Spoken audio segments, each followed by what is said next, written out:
Directly shifting. So I have no idea where I'm going. It's All right, so basically like I just want to say we are live on LinkedIn and Facebook and YouTube. So um, I wouldn't say bad news, but bad news is that there are only two of us in this event or in this meet session so far. So if you're listening to us, if you've got this notification on LinkedIn or wherever it is, please make it less awkward for us. That's the best I can say. But we have Nidhi and Paulvin today, so we were just having a chat and yeah. So probably Paulvin, you had something to share. You can go ahead and share what's been happening. It's been a long weekend, so I think we've had quite a bit of break to reflect what's happening. So yeah, go ahead, Paul, in your call. Yeah, it was a great weekend. So I've been a bit lazy applying jobs. Like the weekend mode is still on. Yeah, So just refreshing the all jobs I apply, the CVs I apply. So I just be in what do you say, refreshing mode until now. yeah, So probably I'll get active from tomorrow. So it was a great week, and plenty of things happened. I One noticeable thing is the post I made last week. oh yeah, It was related. Yeah, it was related to the meetup of Vinesh itself, and shockingly, it got 90K views. I don't know how it happened. Like there were so many engagements, so many comments, and people from all parts of the world started to comment on it. Like not much comments, but 90K view means that is huge. Like I usually had I had views from 47 yeah, or 50, and it raised to 1000 later it reached to 90K. So it was yeah, surprising, and I was like sharing it to a few people, and few people started telling me that whenever they open LinkedIn, first thing they see is my post. yeah, Uh, I don't know, is it annoying or is it yeah, or is it like they were like and few people came and talked with me and asked me what I'm doing. So people are identifying me. There is some mm, identity being created in LinkedIn. yeah, They know someone called Paulvin. yeah, Like not saying everyone, but some at least some people are getting me noticed. That's yeah, a big thing because I didn't know anyone in Australia. I won't say anyone. Like very few. Like yeah, very few. Like maybe I can count like 10, 20. And I have more network here that is more like making the journey more pleasing, and getting guidance and mentoring from yeah, all parts of the world. I say yeah. I got a message from UK last day. All right. They asked me how you doing. That's a Awesome. great thing. Yeah, so I feel more like That's an excellent story to share, Paulvin, and this is exactly what happens. I keep saying you have to post on LinkedIn, you have to post on LinkedIn, and this is what exactly happens when things work out. It's a really good feeling to have. Plus, the visibility that you get is immense or crazy, I can say. Just to give perspective of how big this 90,000 views is, it's huge. I think. Uh, of all my posts in the last 2 years, the highest views that I ever got is around 95,000. So Paulvin is already there. So congrats on that, and thanks for sharing my post on that because my post was a part of it. And by the way, my post just got less than 15,000 views, the same post that you shared. So it just gives a perspective of how big was that it was, and it also actually helped increase the visibility of my meetup. So it was we had that wonderful meetup last week, and it was really fun. So thanks for that. And again, the hardest part now is to keep pushing or keep going. And next time you put a post and get less than 1,000 views, like you'll get frustrated because you just have 1,000 views. But that's part of it, and hopefully you'll keep going and making an impact. Hi, Maldi, how are you? I'm good. I'm Yeah. good. Hi, everyone. Hi. How's things Um, been? How's your long weekend been? It's been crazy the last 2 weeks, not Yeah. just the weekend. Oh, I go was ahead, share. moving. No, nothing. It's quite personal in the Okay. sense I was moving apartment, Oh, so okay. Yeah, that busy with can be that. crazy. Yeah. So, and by the way, I had a chat with Paulvin today morning. In Hmm. fact, a good fight with him Oh. regarding the numbers. What was the fight about? Actually, I couldn't make out add up the numbers when they say you have 1,000 views Hmm. on your post, and when you click on it, they give some kind of data. Yeah. 100 people from Melbourne, Yeah. 200 people from Bangalore. Now, Hmm. what does all that mean? Yeah. And secondly, these numbers, whatever they show, it doesn't add up to that 1,000 views. Yeah. So I was a bit confused.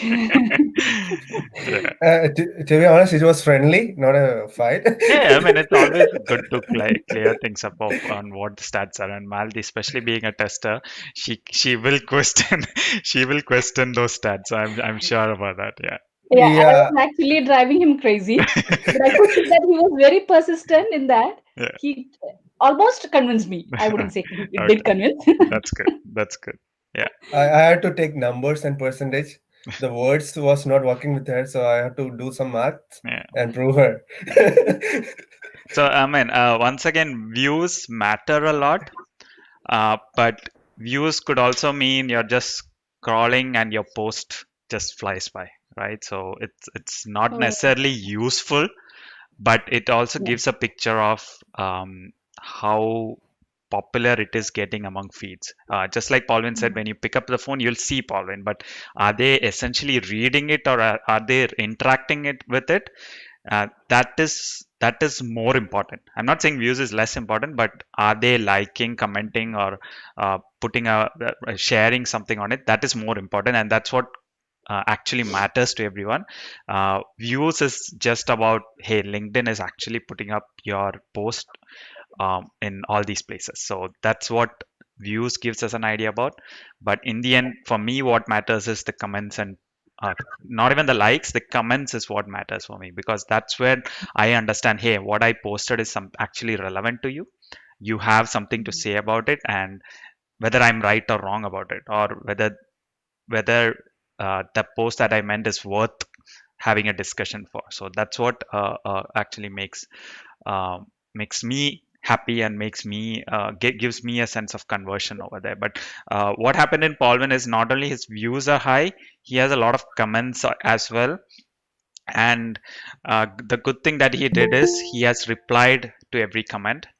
That actually boosts the engagement. So when you reply or when you like every comment, I mean that kind of shows that you value the comments that they give and you are responding to it. So I like to put it like, leaving breadcrumbs. That's what I say. The say if you put a post, it's like you have one. There is this game, right? The more lotteries you get, the more chances you get to win. As in, uh, the more stuff you do. If you share a post, you get 2 tickets. If you comment it somewhere, you get 5 tickets. That kind of concept. So when you just uh, make a post, that's 1 ticket, right? So it ends over there. So when you like that post that you just posted, you get 2 tickets. And when you like and comment on each of those comments that you have on that post, you're getting more tickets. And that more tickets mean you're being more visible on LinkedIn. So that's the way LinkedIn algorithm works. So it's just saying, okay, you're doing something on this. This is still alive. So it's more active. So people will see that post like, you like this comment or you like this post or you like this comment on this post. So slowly the visibility of that post increases, and that's how the visibility of LinkedIn post increases. And you have to be a bit what's the right word, obsessed about it to make it work. It doesn't work every time, but just like Paulvin said, it works once in a while. You'll probably be upset about the views of your next post, but that is how it is, right? So yeah. Talking about the comments, more often I find that comment section is more informative than the actual post. Yep, absolutely. So whenever some of the posts that I made in the past, sometimes about local experience or Australian resume format or stuff like that, I always say, read the comments, because I'm not saying my perspective is right. I'm not saying my view is right. There is a lot of other views, but I always explain why I share what I share. Right. So if you can argue and if you can say, hey, this is not right, then I'm open to that. But that perspective will always get in the comments. So it's that's why comments and having a discussion is very important. Again, comments doesn't mean thanks, awesome, agreed, interested, especially no. It should be a engaging conversation there. So that's where it's very important. One more thing is that I had comments from Brazil and different parts of the world, and even I could share your regarding your meetup to people in Brazil.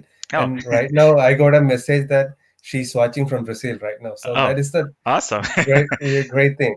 So So whoever it is watching from Brazil, thanks, Pauline, for connecting us, and hi. Yeah. So hi, Mayank and Sujit. Thanks for joining in. How are you?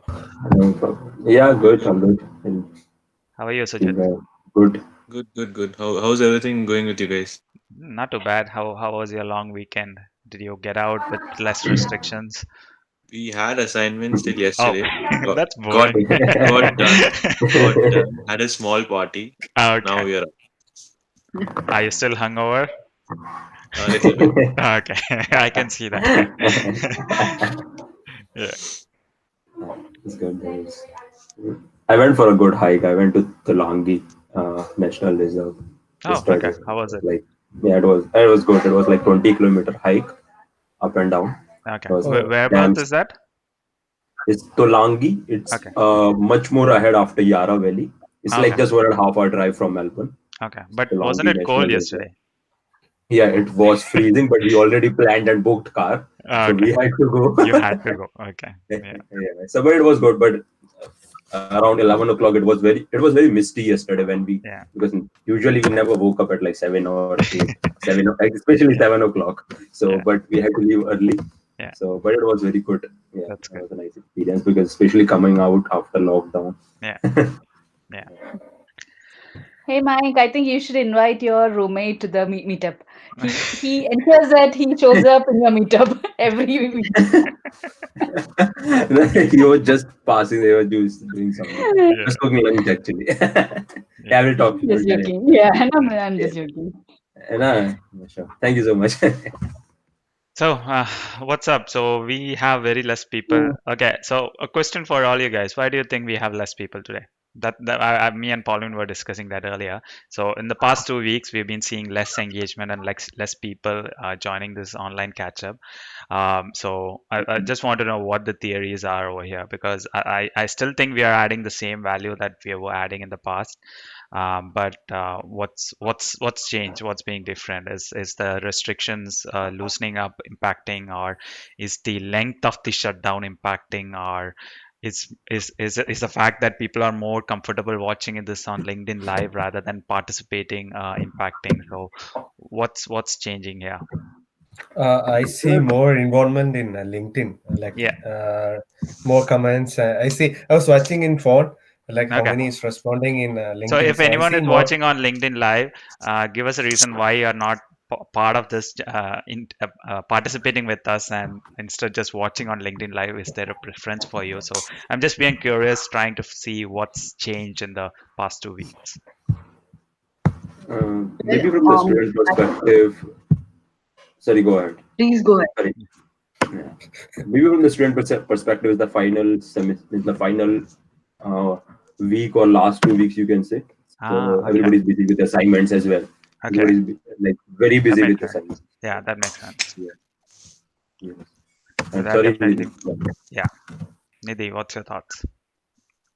Yeah, so Vinish, I think last week I did not join. I was not on the call, Hmm. but I was having some work, so I was not here at home, so I couldn't join. But later on, because it is there on LinkedIn, Hmm. I went for the session and I heard all of it. So I was Okay. there. So like I was Okay. I I was able to catch up with, not online with you guys Yeah, on call, video call, but that I was there at the back. yeah, So it's probably that the things are opening up, people are going, they are traveling right, now right. because the transportation is going crazy now. So I see people movement. I Hmm. see that. So Yeah, I think that is absolutely. one I more reason. agree. I think that has a major, that's a major, one of the major reasons that why the engagement is going down. And any other thoughts? Yeah. Vinesh, I think that okay, yeah. I mean, it's true that everything's opening up and Mm. everything, but I feel it's also like people are constantly on Zoom, go Hangout, Yes. Teams when it's Mm. getting to them. Yeah. So there's an okay. If they come across okay, there's another event happening. Okay, I have to go and join in there Yeah. also. So like for them, every video conference, every call is becoming somewhat of a saturation thing right now. Yes, absolutely. So that's why they are not able to find that, okay, there is a clear distinction. Okay, this is Yes. something of a value add for me. This is Yeah. something of like not value add, but I'm just listening to it. Yeah. Yeah. So I mean, So in I those lines. absolutely So agree that to is, that. Yeah, I absolutely agree to that. I think there is a huge saturation, and there are a lot of content on video. I mean, for example, my video going on LinkedIn Live, I'm sure there are 10 other LinkedIn Lives going right now. So whether you have to listen to it or what is the point of it, and this conversation is probably if you watch it on LinkedIn Live, unless you know what happens, you might not get much of a value because this is a bunch of people having random conversations. It's not about watching live, right? Or it's not about watch just being a spectator on this. Instead, being a part of this can add a lot of value. So, but I absolutely get that point. So yeah, um, so yeah, that also. So again, question back to you guys: what's the future of this? Just to add to what Sujit had spoken, Yeah. um, people have lot many events happening, but Yes. then if they know which is the event that adds value to their uh, whatever say to their life or work, Uh-huh. they should be joining that. Yeah. So is it the now the question about from you, why there is less number of people? Is it because that people not are not realizing the worth of this event? Are not they getting that what they're looking for from this event? Yeah. Is it because of that? Mm. As you know, most of the people who join this is are job seekers. Mm. Very few are who are into workforce. Mm. So is it that they think I have been into this event for the last 3 months, still I haven't reached Yeah. anywhere? Yeah. Why Good is it point. am I joining here? Good point. So probably they are not realizing the worth of still Right. continue to communicate and network. Yeah, absolutely. I agree to that. I mean, that's what happens in most of my events. As in, like just like you said. I mean, I've been running this for 3 months now. Uh, if people ask, what do you get out of this? Do you get a job? No, absolutely not. That's not the intention of this event at all. But have you learned a lot? Have you got a lot of friends, or made a lot of friends out of this? Have you had fun out of this? Absolutely yes. But there are other means to get that as well, right? I mean, why come here? And if you look at the participants here today, each one of you have been to at least three, four, or more than five catch up. So I appreciate that kind of gives me a feeling that hey, um, I'm doing the right thing. Probably not attracting the new crowd out here. Maybe that train has left the station, I think. But yeah, that's a good indication anyway. Every week, or do you think I should tweak something on this? Well, I think I we, had something to add. Yeah, you Yeah, go ahead. yeah, go for it, Sujit. yeah. Nidhi was saying something. You want to Oh yeah, say? okay, I'll Yeah. yeah. So it's just that I think yeah, what you said, Vinesh, is right that for another few months, maybe 2 or 3, Yeah, network walks will not be possible. So till then, this is a good idea. But once it starts, I would definitely recommend or suggest to keep this online thing on because you're like moving out. I used to be network walk, yeah, and I'm not there now. Yeah, Like I don't know where next I would be, but not at least in Melbourne for yeah. sure. So this is something I look forward right now. I'm Mm, just like 20 kilometers right now away from Melbourne, but I still keep in touch with you guys. So I want to continue that. So absolutely. I would request you to continue Yeah, because that's good. So what Malti said is right, that all of us, most of us are, like job seekers, but then maybe I'll not be able to find something via LinkedIn, but what I'm learning from you guys, I am able to interact. That's the and then I study my own self, like what I want to do. So yeah. this is the kind of questions I keep on doing with myself, Mm. assessing myself. So I keep on updating myself. If this is what I get from this session or these activity, I'm more than happy to join every week. So Absolutely. this is what my Thanks, Nidhi. opinion. I think we should Yeah. move on from this topic because we are not adding value to anyone else. So let's actually talk about something that adds value. I mean, this is something that we can take offline and have a discussion on. So, um, as usual, I mean, most of you have been a part of this for a long time. You know how this works. There is a Google Form link in the meetup description. We pick up. You can submit any sort of questions over there. We pick a few questions and discuss about that. We also play a few games, but I think there's no point in that today. Let's. So I have a question from Kumarvel today. He's asking, how does one get a job in the area where they are upskilling themselves but don't have enough experience the company is looking for in Australian market? So rather than me answering it, what are your thoughts on that? I mean, what are your thoughts on that? I mean, if I know a lot of people are upskilling, but they're not able to showcase that much in their resume or LinkedIn, and when you apply for it they need at least, and I see this commonly among students as well, even though they are fresh graduates, even fresh graduate roles require 1 to 2 years of experience to start with. So how do you address this problem, or how do you approach recruiters or employers with this? Vinesh, can I say Yep, something which go for I it, yeah. Marvin. So, like I've been working in like for last 7 years in engineering, electrical, and instrumentation background. Mm-hmm. So there was something called control system, which Mm, I have less experience. So I used to apply for junior roles in control system background. So there's a limit that why we are passionate about that job or why we want to do that frustrated in our resume and cover letter. mm, Like there is a like we cannot express fully why we want that job or why we are passionate.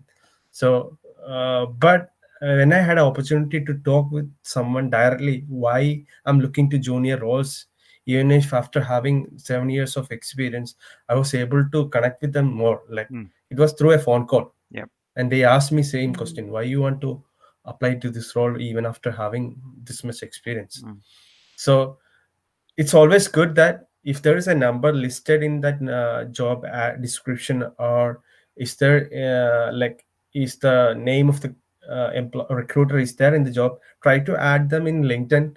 There are chances, like maybe 10% chance that they might add you back, and we might get a chance to talk to them. yep. So there's a chance of expressing ourselves more than what we can do in cover letter and resume. Mm, So this is one thing I personally do.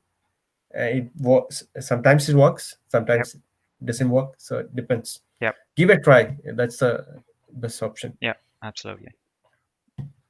Yeah, I have the same question, but here is what I do. For example, I like to do API testing. I've taken training. So whenever I try to apply for that, what I do is I had already created a simple project, small one, and uploaded it on GitHub. Mm, Being a software engineer, I can do that.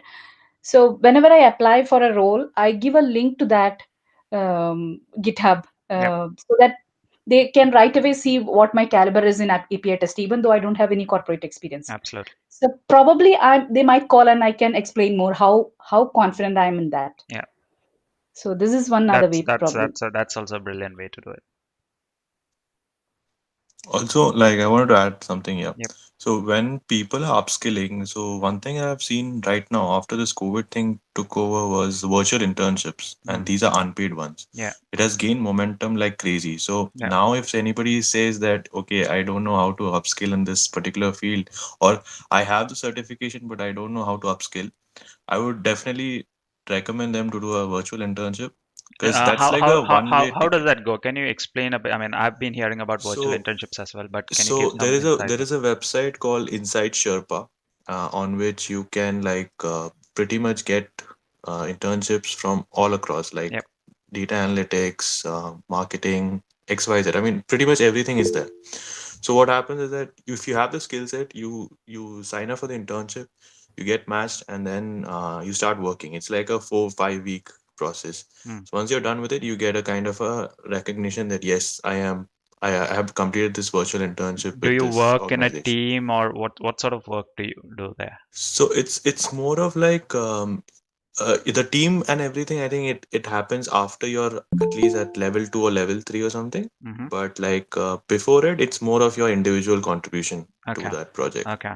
But at the end of the day, it's an internship. You can put it on your resume. That's also a plus point. Yeah. So do you So get a it won't chance be to network or talk to people? That was my point. sometimes, not always. I Okay. wouldn't say always, but Okay. it's at least a focal point you can start off with. The other thing, what I can suggest would be start freelancing work. Mm-hmm. You don't take any, what do you say, charge for it. Mm-hmm. Start freelancing work, build a kind of a what do you say, profile for yourself by Mm. doing 1 or 2 projects, and then okay, fine, you are evaluated in the market. Now you can start Yeah. like asking for money or anything Yeah. for the Yeah. work you do. Yeah. That's also one way. That's a good point as well. So I like Paulvin's, Maladi's, and Sujit's answer to this question. I mean, these are actually, I mean, there are tons of ways to showcase your skills even though you don't actually have the skill. And when you're just having a resume to showcase all this, it becomes really really hard. And that's what you know sh- showcasing something that you don't have experience on your resume, it's really hard. You can say that you're taking this certification, or you're doing this course, or you're doing upskilling on this, or this is a project that you did, but it's very hard to put in words what is it that exactly you did. So that's where Maladi's tips comes very handy. If you're in the software developer, if you've done some project, put it on GitHub.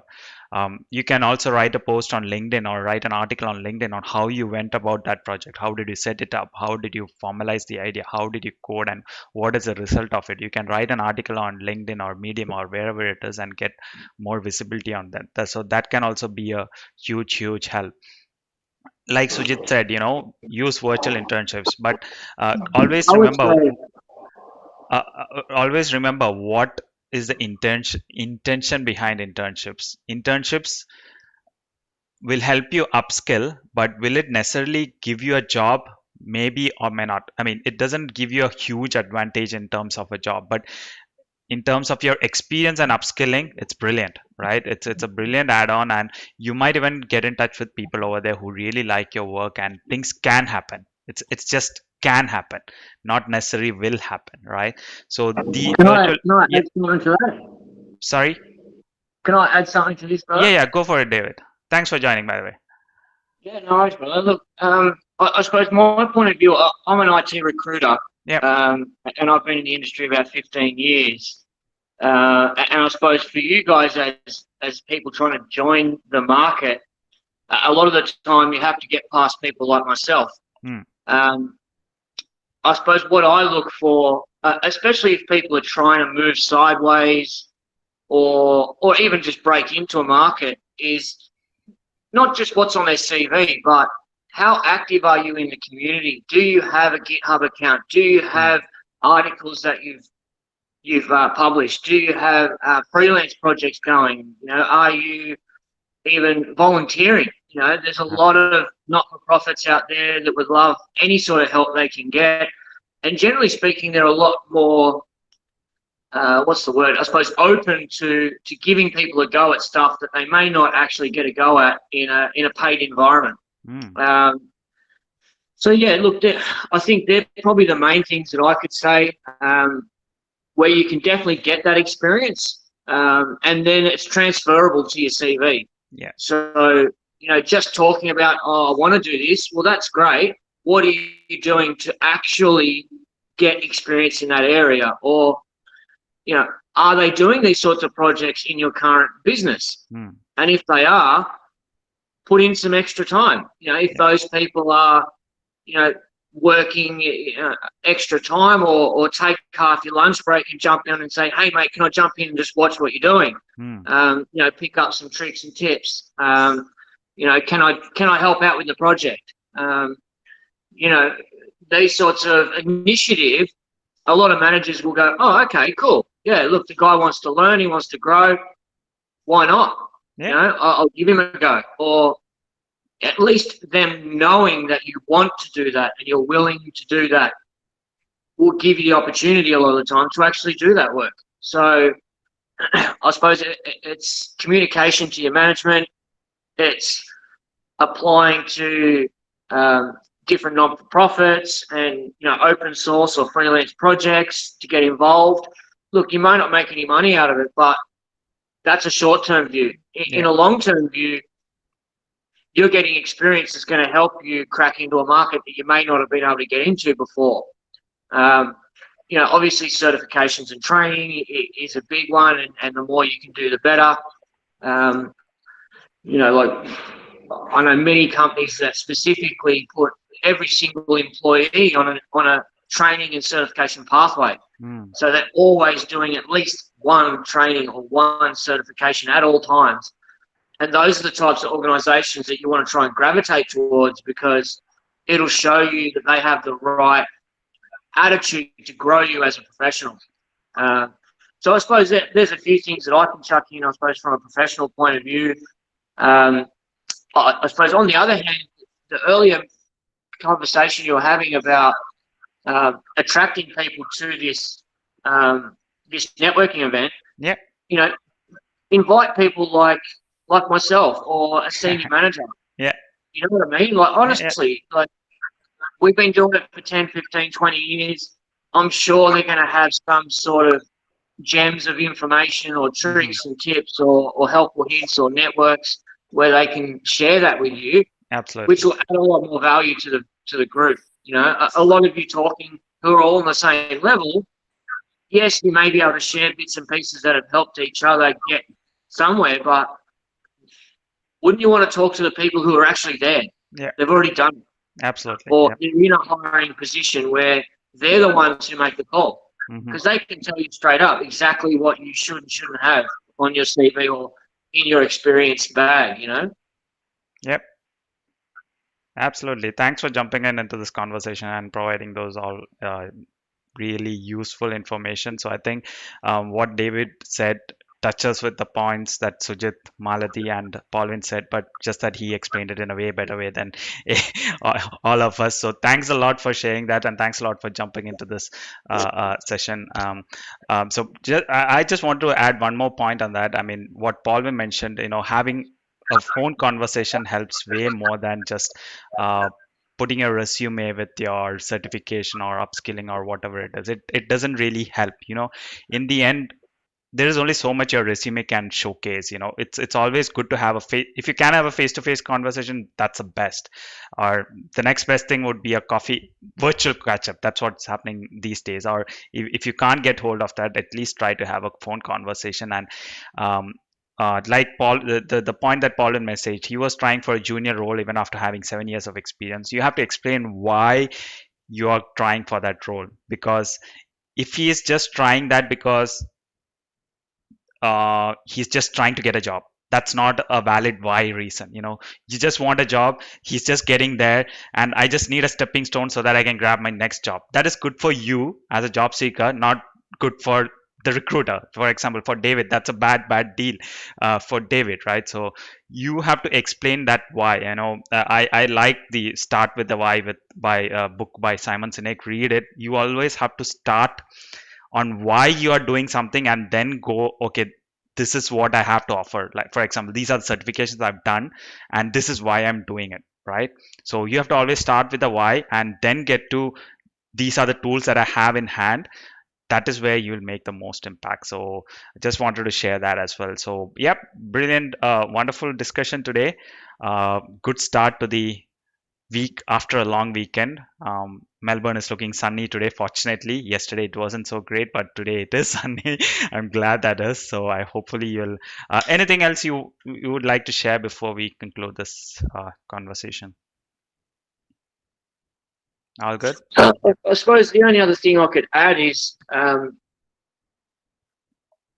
if you can build good relationships with one or two recruiters. Look, I know I'm coming from a recruiter's point of view, but I've formed some really fantastic relationships with people over the years who I've repeatedly placed into different jobs, who have then become clients of mine and then hired into their teams from me. And I suppose from my point of view, I look at companies put out all these adverts and they get all these applications, and then halfway through the process they get frustrated and they don't even bother really following through on that process, and they end up engaging us. So if you don't have someone pushing your applications through, whether that be yourself or whether that be someone like me or one of my colleagues in the industry, you're really a step behind. Because I know for a fact that I've placed people into companies who have applied to that company in the past and never got a call. But yet I put them forward and pushed their application and told the manager why they're so good and why they'd be a good fit. Awesome. And bang, they hire them. So I suppose it looks at the perspective of, does it help having someone really pushing your good points and explaining why you're the best fit for that role? 100%. 100%. Because a lot of stuff gets lost in translation in resumes. You know, even myself, I read a resume, and if I can see 60 or 70% of what I'm looking for, I'll call, because a lot of the time there's another 20 or so percent that they just haven't put on that specific resume, or they haven't thought it was relevant, even though it was. You know, the other problem is I deal with managers all the time. They send me through a requirement, and then that's only 70% of what they're looking for. So, you know what I mean? Like, I've got to ask them, hey, what about this? And don't they need that? And if they're using this technology, won't they need this skill? And they're like, oh, yeah, for sure. Oh, yeah, add that to the list. And you're like, okay, well, how does that impact the poor buggers that are trying to apply for the job in the first place? They can't read minds. It's good to hear what's happening on the other side of the world. Look, you know, it's funny. I find it amusing. You know, it's like they send you these, I suppose, generic job descriptions, but then they want something completely different. So anyone who applies who is perfectly to that job description, they're not right for the role. So how does that make it easy for you as a job applicant to get the job? Because you don't even know what they're really looking for. So look, you know, communication is key. You know, I would approach anybody that you actually put an application into and try and get a phone call, or follow it up. And definitely, you know, use all the tools that you have at your disposal. Use your GitHub accounts. I look at them all the time. All the time. Look, I can't code, don't get me wrong, but I know how a lot of things are supposed to look, and I can read, you know, input from other people. Oh, that was really great. I didn't know you could do that, and blah, blah, blah. So I can see who's sort of, you know, has those outside of the box skills, etc. So, you know, definitely use all that to your advantage, guys, and try and network with the right people. Absolutely. You know what I mean? That are going to push you forward in your career.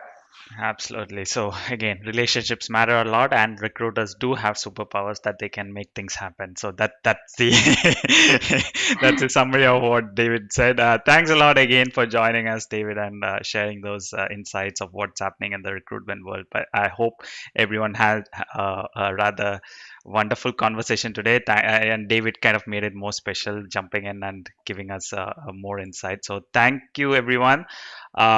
We'll catch up again next week. So until next time, bye bye. Bye. Thank you. Bye. Bye, Vinesh.